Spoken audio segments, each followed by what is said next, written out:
Z nami je že Zdenka Čemažar, ki nam bo tokrat predstavila konec finančnega zobobola. Zakaj je najboljši način investiranja za nas, kaj in kako? Več o tem, Zdenka, predajam besedo tebi in ti želim, da ti uspe. Hvala. Ja, izvoli. Jaz se bom tule danes malo pred kameri pozabavala.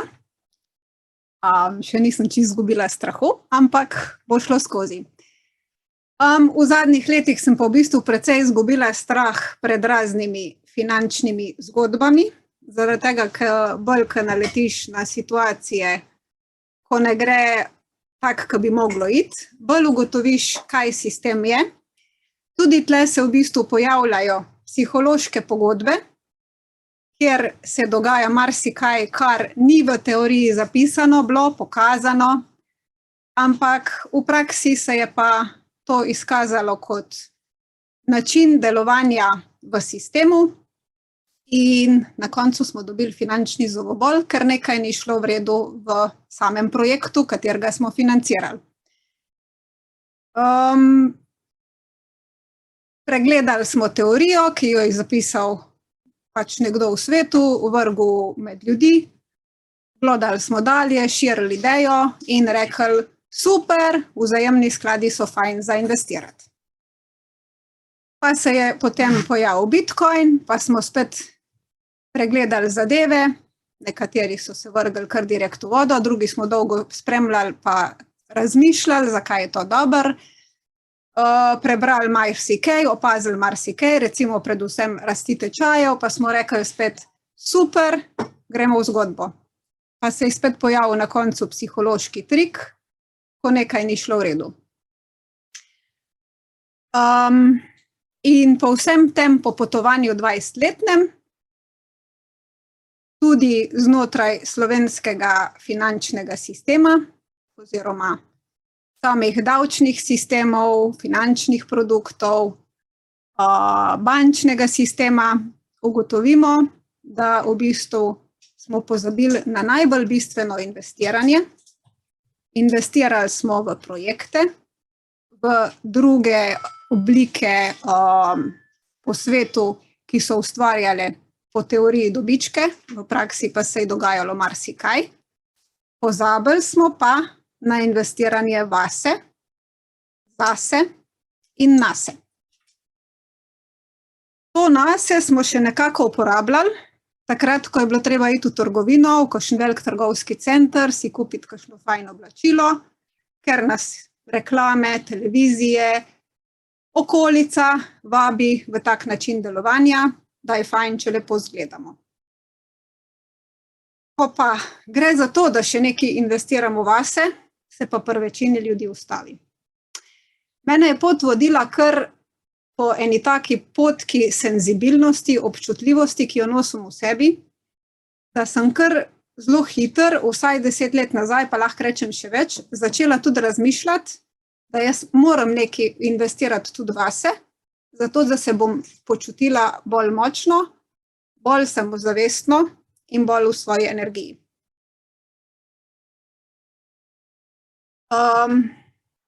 Če gremo še malo na globalni svet.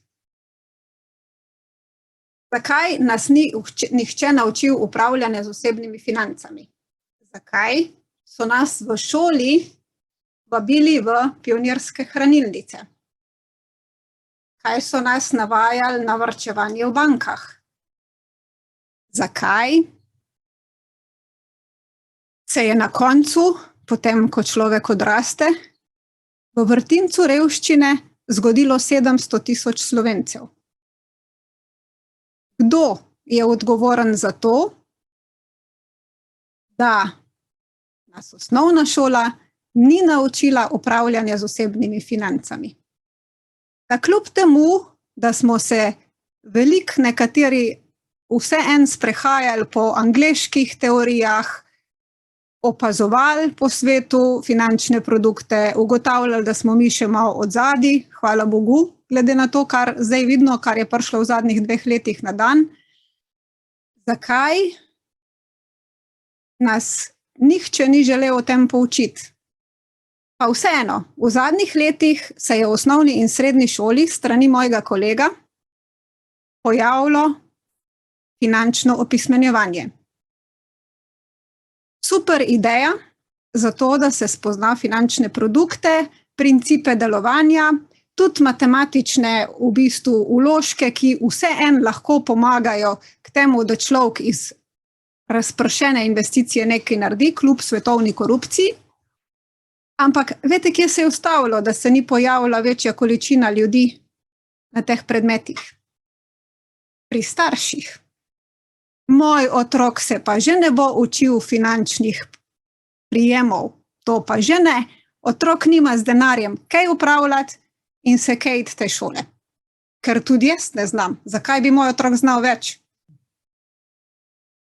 In tako se je v bistvu tudi tale v bistvu poskus, da bi se finančno opismenili mladi ljudje, razblinil. Ni naredil dobrega rezultata in za časa korone še tisto, kar je bilo, je odšlo. Skrb zase je prioriteta in ne luksus. Ne dovoli si skrbi okrog denarja in drugih ljudi. Od tega lahko zboliš.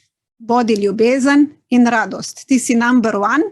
Je ena od misli, ki jih delim na Facebooku že 7. leto. Vezano na denar, s tem, da sem pač zelo malo razširila to temo še na širše področje. Ljudje so velikokrat zjutraj čakali na mojo misel, tako so mi govorili, in o njej razmišljali, kajti do tedaj smo razmišljali samo o tem, kam odnesti denar oziroma kaj so nas naučili v šoli. V šoli so nas naučili, da naj se, tako kot v pionirsko hranilnico, odnese denar v banko, banka prevzame nad njim oblast, mi pa sedimo in čakamo, kaj se bo dogajalo. Morda bo prišla kakšna inflacija, ki bo požrla nekaj prihrankov. V tem hipu bi lahko rekli, da v zadnjem letu v banki nimamo več nekaj nad 20 milijard sredstev, v številkah je še vedno ista številka, ampak ko greste v trgovino, nakup stanovanja in tak naprej, pa lahko ugotovite, da to ni več ista cifra, ker za isti denar lahko kupite neformalno 30% manj. Temu se reče inflacija, na številki ni zapisana, v realnem pa je kruta realnost, ki v bistvu boli. Ne dovolimo si skrbi okrog denarja. Kako da ne? Kar naenkrat je bencin dražji, hrana dražja, kreditni obroki povečani in mi smo ujeti v mišjo past.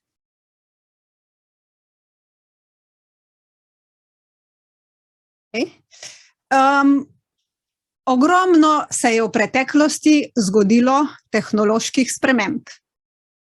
Dolgo desetletij nazaj je končno prišel telefonski aparat. Oni, stacioniran, ki smo ga na koncu v 80. letih dočakali tudi v naši vasi. Skupno, z skupnimi močmi smo postavljali štange lesene in na te štange lesene so se obesili kabli in jaz sem končno lahko po 10-15 letih slišala mojo babico vsak dan, katero sem v otroštvu tudi živela. Zdelo se je fino, da bomo imeli neko spremembo v smislu kontaktov.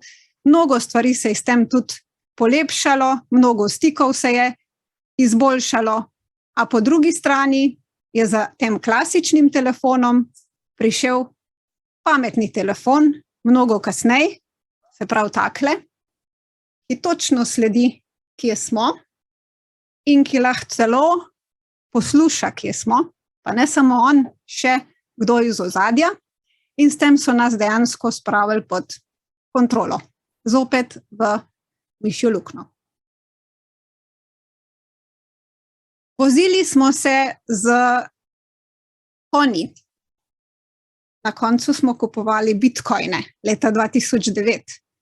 Tako kot smo se iz kočij preselili v avtomobile, smo se iz bančnih sistemov preselili v kriptovalute, kjer smo dejansko lahko sami upravljali, sami prenašali sredstva, sami dvigovali na bankomatu, brez da bi stali v vrstah pred bančnim okencem. Ali je bilo to dobro ali ne? Vsaka stvar ima dobre plati in slabe plati. In v vsaki zgodbi se slej ko prej zgodi, da se pojavijo močni institucionalni osebki ali pa pač inštitucije, ki v bistvu prevzamejo kontrolo, tako kot nad telefonijo, zdaj še nad sicer sistemom kriptovalut oziroma plačevanjem, brez da je vpletena banka, kar je bilo hitreje, varneje in stroškovno mnogo ceneje. Imeli smo tudi pismonoše, ki so nosili naokrog ljubezenska pisma. Ljubezni so se razvijale počasi, ker je dolgo trajalo, da je pismo prišlo. Jaz se še prav spomnim tistega študentskega obdobja, ko sem čakala, da dobim pismo iz Belgije, od enega prijatelja. Sprašujem se, kaj bi bilo s to najino ljubeznijo, če bi v bistvu lahko ta pisma pošiljala po SMS-ih. Tako se je v bistvu pohitril tudi sistem sporočil in tudi to je močno vplivalo na stil našega življenja. In ob vseh teh hitrih tehnoloških spremembah se je še bolj kot kadarkoli potrebno ustaviti in se vprašati, kaj smo prinesli v življenje z vzgledom staršev. O šoli sem že govorila, kaj so nas učili. Kaj pa starši? Nekateri so razlagali, da denar je nekaj, kar ni zamet. Drugi so kazali, kak je denar nekaj, kar je fajn od nekje izpuliti, od nekoga. Čeprav pripada nekomu drugmu, ampak ne. Dediščino je pač treba narediti po koreninah, tako kaj je bilo, nekdo je ta glaven in tisti bo poskušal kljub zakonom dediščino potegniti zase. In kaj je zdaj? Vidimo, da sta dva sorodnika na razprtiji ravno zaradi ne take banalne zadeve, kjer je v bistvu še v zakonu zapisano, da pripada vsakemu od nas. Nekdo ve, da mu pripada, ta druga oseba pa se počuti, ker je tako slišala, ker je prišla na svet s takimi vzorci, mogoče tudi s tako nalogo, pa še vedno misli, da ji ne pripada. Potreben je čas, da se ta odnos uravnovesi in da potem pravično sredstva razdelimo, kajti biti v sorodstvenem odnosu in biti skregan je mnogo večji strup, kot pa izgubiti tisto, kar ti pripada. In ravno s tako gesto v bistvu lahko plačam sebi največ, da se zavedam, da ljubiti denar ni rešitev. Denar vzeti resno, zato, da se postaviš za sebe, za svoje otroke, za svojo družino, da lahko preživiš v tem sistemu, pa je pravilno in nujno. Kakšna je razlika?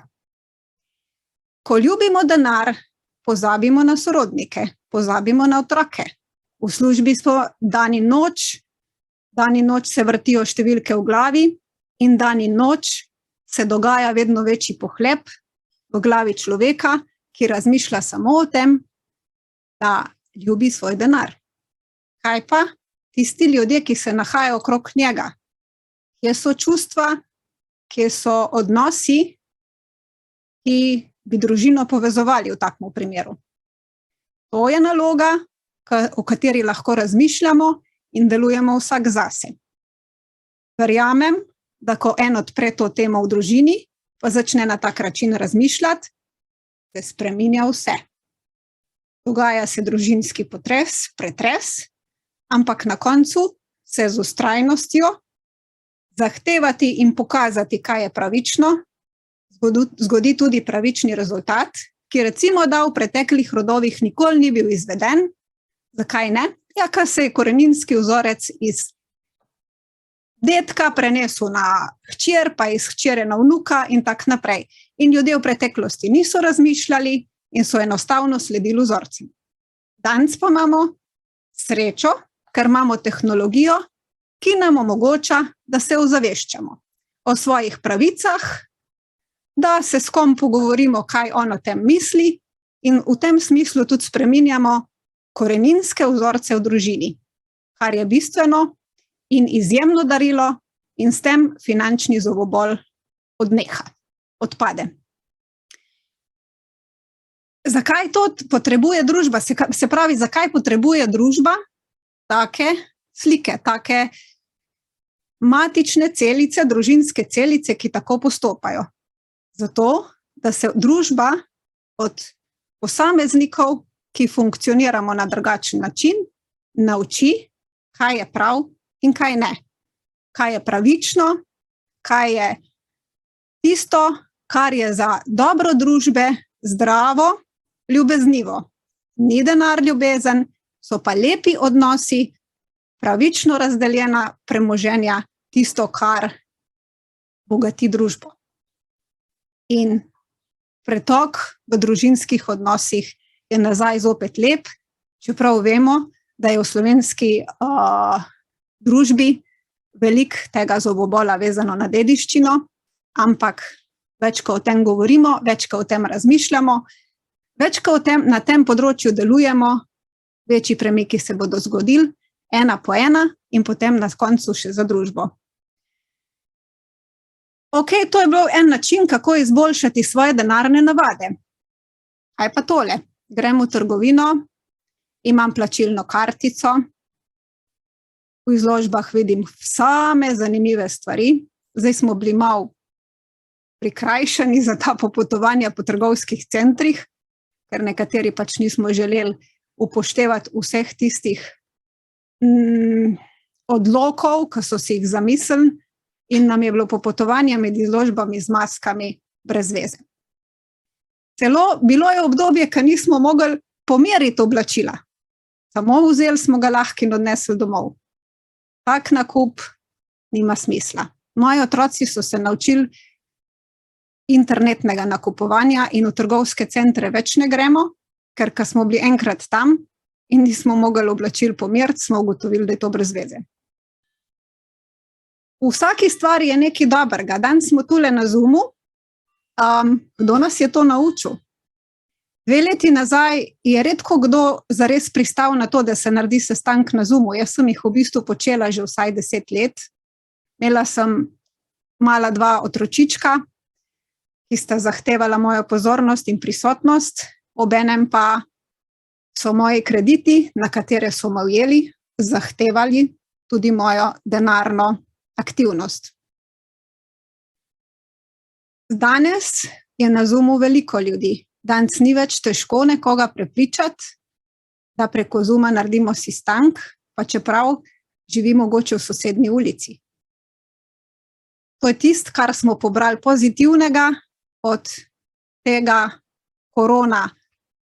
korona sistema, ki se je pojavljal zdajle 2 leti, ker je v vsaki stvari lahko nekaj dobrega. Torej, kako smo se naučili spremembe? V bistvu na način,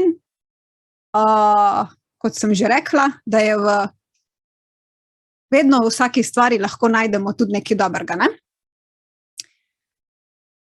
5 namigov za dvig finančne vibracije je naslov enega od mojih predavanj, ki sem jih pogosto delala tudi na fakulteti v Celju, na eni od privatnih fakultet.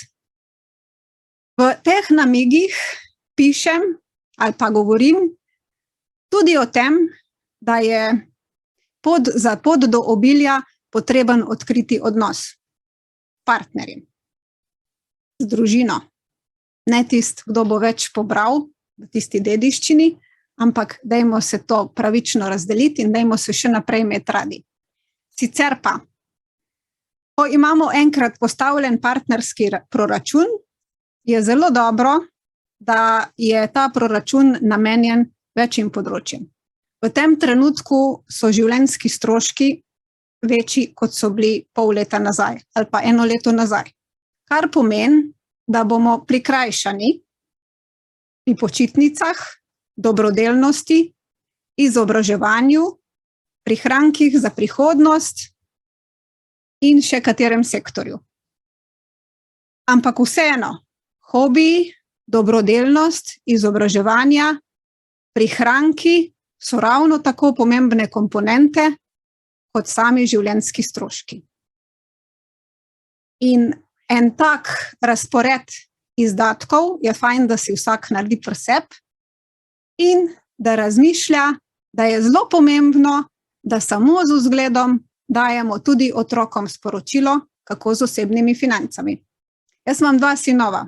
En je zelo šparoven, zelo skromen v bistvu, zelo težko je dal od sebe denar, ampak sva se naučila, da tisti šparočka, če on meni posodi, ker sem jaz to namenoma opazila, da ga rabim razlahljati, oziroma namenoma izvajala posojila pri njemu in mu vračala tudi neki obresti, zato da se je zmehčal. Na drugi strani imam pa sina, ki še preden denar v roke dobi, ga že nima več. Tudi to je družinski vzorec, ampak ne po isti strani. En je po moji strani, ta drug je pa po očetovi strani pa vzel to, da je denar fajn kar vnaprej zapraviti. Tudi z njim imam veliko dela.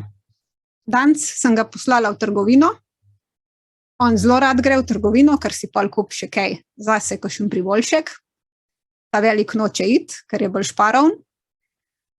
Naročila sem mu, naj prinese domov račun, zato da bom preverila, katere stvari bo nabavil in da bo ovrednotila, kakšen je bil njegov nakup. Moja 2 sinova sta v bistvu že pri 6-8 letih imela svojo kriptodenarnico in opazovala, kak je Bitcoin takrat rastel. Iz 50 € se je zgodil donos na 200 €. Takrat jo je njun ati opozoril, da bi bilo fajn, da ves donos vam pobereta. In imel je prav, kajti kriptovalute so padle v naslednjih mesecih pod 50 €.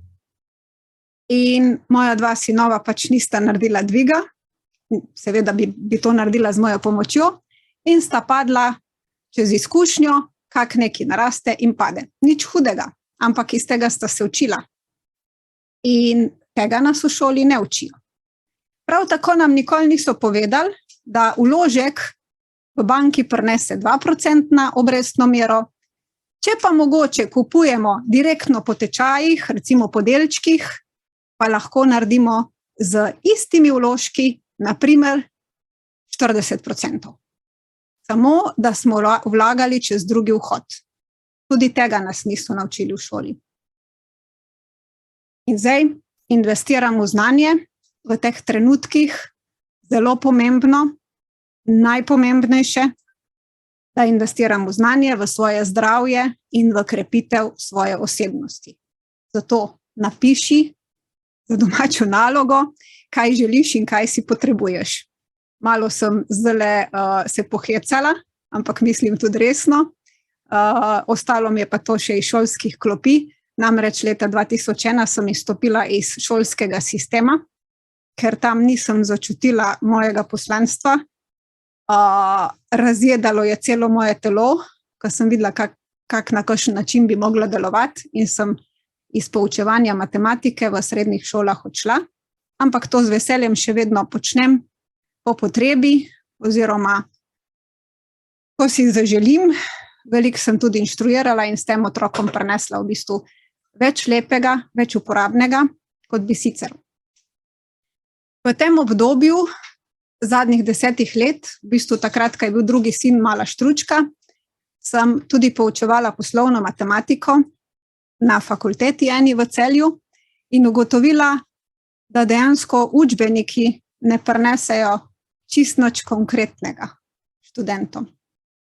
In ker sem jih jaz podučila s konkretnimi situacijami, konkretnimi primeri, o kreditih, o naložbah, so me na koncu vsi prestrašeni vprašali, a bo to tudi na izpitu.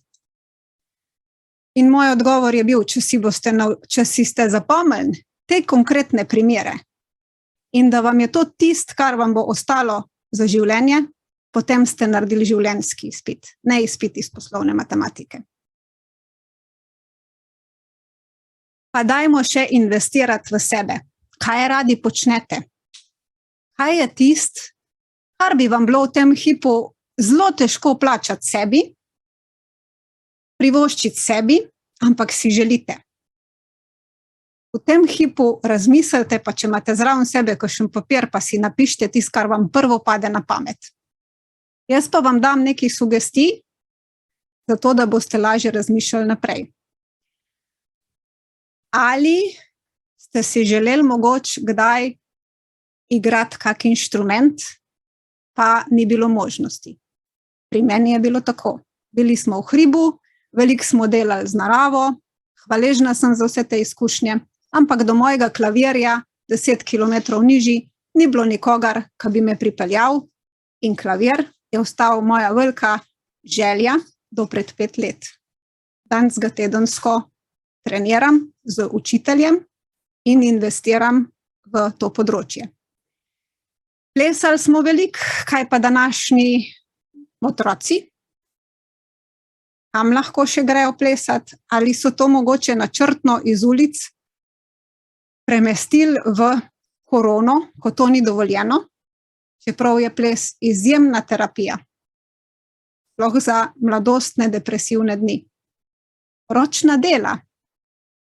Ogromno smo tega počeli v osnovni šoli. Danes je to skoraj da nemogoče. Meni so solzice tekle po licih, ko so moji otroci v nižjih razredih osnovne šole nastopali v kompletu v dvorani oziroma v menzi, čisto vsi, in ko so izdelovali čudovite ročne izdelke za novoletno tržnico. In potem so jih celo prodajali, licitirali. In naslednje leto se je sistem porušil, ker je en starš prijavil, da se je vse to delalo brez računa. Kaj nam dela sistem? Druženje, prosti čas, potovanja. Mnogi veste, kako lep je svet. Tudi jaz vem, ker sem si veliko gledala. Hvala Bogu. Moji prvi prihranki oziroma študentska dela so bila namenjena temu, da sem potem lahko šla malo naokrog in si ogledala svet. To je tista izkušnja, ki ti jo ne more nihče vzeti. In tista širina gledanja, ki ti jo ne more nihče vzeti. In tista situacija oziroma tista izkušnja, ki jo lahko širiš z vzgledom med ljudmi, zato, da se mogoče tudi oni odločijo za kaj takega. Predvsem pa, ko prideš nazaj v preljubo Slovenijo, rečeš, tlej pa najlepš, wow, kako bogatstvo imamo mi v Sloveniji. In potem pravijo, da bomo lačni, da pride lakota. To je strašenje, konkretno današnjih slovenskih novic. Niso pa napisali, pa povedali, da je 2/3 zemlje, to je 300.000 hektarov neobdelanih. Zapeljite se naokrog, pa boste videli. Krasna investicija. Njiva, vrt, druženje z prijatelji, ko boste to njivo skupaj obdelovali, vzajemna pomoč eden drugemu in razdelitev vrtnih izdelkov. Nobene lakote ne bo pri nas. Bo pa v Sao Paulo. 1 milijon blokov, cele gruče lačnih klošarjev na ulici ležečih, polno kradljivcev iz sile razmer in en velik park kot Tivoli, na primer, mogoče 2 Tivolija za 20 milijonov ljudi. Učenje novih veščin, umirjanje je hkrati zdravljenje telesa. Delo na sebi je tisto, kar nujno rabimo početi, zato da smo zdravi ali pa da ozdravimo. In to so investicije, za katere je vredno dati več, kot pa investicije, ki sem jih tudi jaz v zadnjih 20 letih predlagala ljudem. Zakaj ne bi investicija podprla soseda, ki ima veliko njivo, pa nima traktorja za obdelovanje? Dajmo razmišljati o takih investicijah. Kot sem že rekla, pa vedno znova, dajmo razmišljati o takih investicijah, ki bodo nam prinesli veselje. Delali smo ob četrtkih animacijsko petje, zdaj je to v tem hipu malo zamrlo, ampak vabila smo z tenoristom Andrejem, upam, da ga pripeljem tudi na naš piknik, večere, kjer smo v bistvu čistila telo z zvokom, z petjem. Zaželela sem si učenja petja, zaradi tega, ker je moj mali stric čudežno ali pa čez noč odšel med angelčke in hotela sem nadaljevati tisti njegov glas, ki ga je nosil vseb, tisto vedrino, ki jo je dajal med ljudi. Poklicala sem Andreja in začela sva enkrat na teden preko Zooma delati vaje in meni se telo čisti, samozavest se mi krepi. Tisti, ki me bolj poznajo, pa tudi slišijo v glasu, da ni več tako zategel, ampak da je bolj sproščen.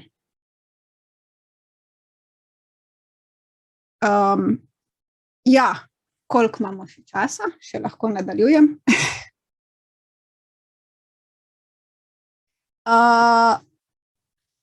Imamo tudi tehnologijo. Prej smo ugotovili, da računalniška tehnologija, telefonska tehnologija nam je ogromno pomagala pri tem, da smo bolj v stiku. Tudi pri tem, da smo bolj pod kontrolo.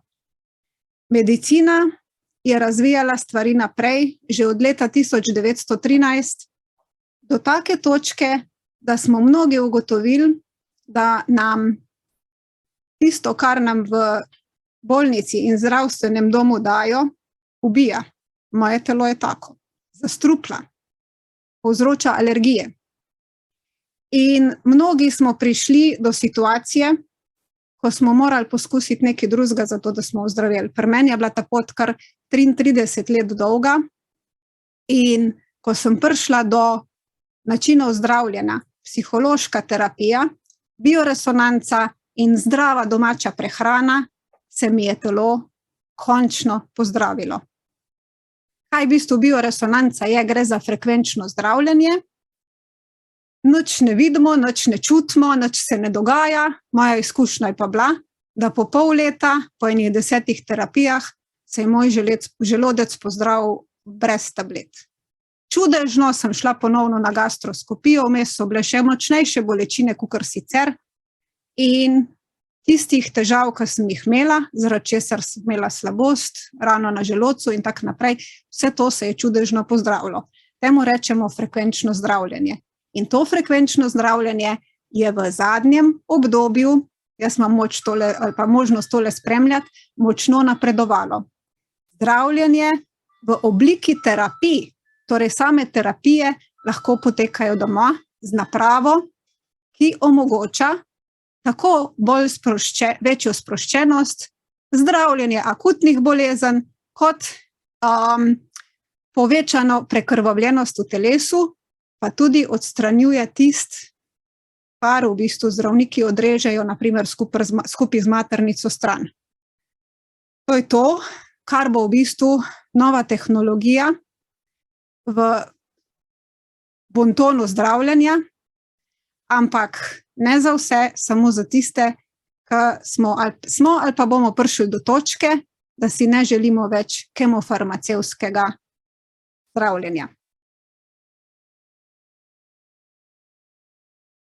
Učimo se naprej, tudi na finančnem področju, prihajajo novosti, kakor je nastavljeno, če gremo malo na globalno pogledati, recimo, da smo zdaj pri sebi začeli delati red, kar se tiče financ, čim bolj ustvarjati tisto, kar je stran od nepravičnosti, ampak da čim bolj sledimo temu, da delamo dobro za ljudi, da tudi poskrbimo za kakšno donacijo, da se mogoče čim bolj izognemo sistemu samu, banki, ki nas je naredila sužnje v bistvu z krediti. Vemo, da imamo tudi razne strupene kredite, ki so bili namensko vrženi med nas, samo zato, da nas imajo v šapi, pod kontrolo.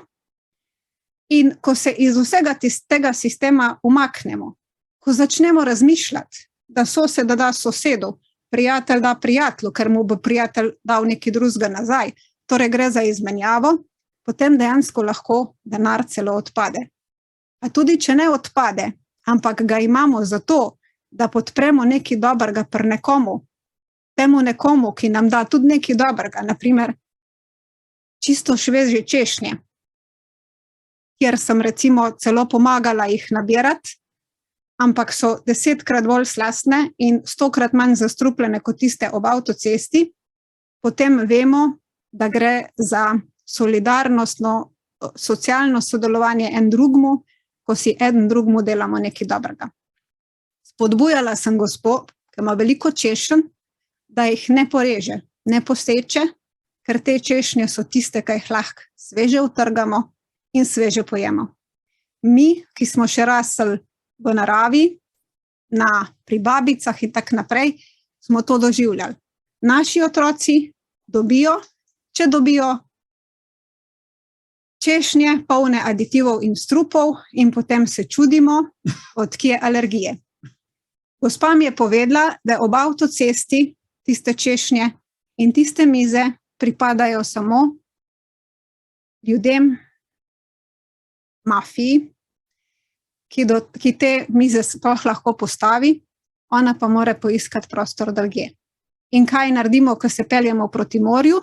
Če tega podatka nimamo, se ustavimo ob avtocesti in kupimo tiste nezdrave češnje. Bodite pozorni na to, od koga kupujete. Naj vam ne bo žal investirati časa v nabiranje češenj. Jaz sem se jih 2 dni najedla, bosonoga sem nabirala češnje in sem se še lepo fajn zrelaksirala. Potem sem se še pokopala v morju. Prinesla sem domov v zameno za delo enih 6-7 kil češenj in moja sinova sta jih pozobala. Vprašala sem jih, če gremo to tudi skupaj delati, ker se pač še na 14 dni bo obiralo češnje, pa sta rekla, da zaenkrat ne, ampak videla sta moj vzgled in videla sta tist, kar je meni tudi ati pokazal. Zagotovo ima bo ostalo v spominu in enkrat se bo tega spomnila in naredila enako. Ok, to bi bilo za danes. Kaj več, ko bomo še kaj izvedeli tudi, kaj se dogaja zares v finančnem svetu v svetu, kaj se bo tudi tam kakšen zobobol pozdravil. Napovedujejo že, da prihaja kvantni finančni sistem. Koliko dolgo bo še trajalo, da se bo to udejanilo, bomo videli. Na vsak način pa naj bi bili v bistvu ruska valuta naj bi bila že vezana na stvarno vrednost, kar je pozitiven korak. Ne se tega ustrašiti. Bile sta 2 ideje. Ena, da se totalno umakne bankovec, da gre vse elektronsko. Na drugi strani pa je tista ideja, ki je pozitivna za kompletno finančno izmenjavo v svetu proti korupciji, ta je, da ima vsak bankovec številko, sledljivost in stvarno vrednost v ozadju. Kaj to za nas pomeni?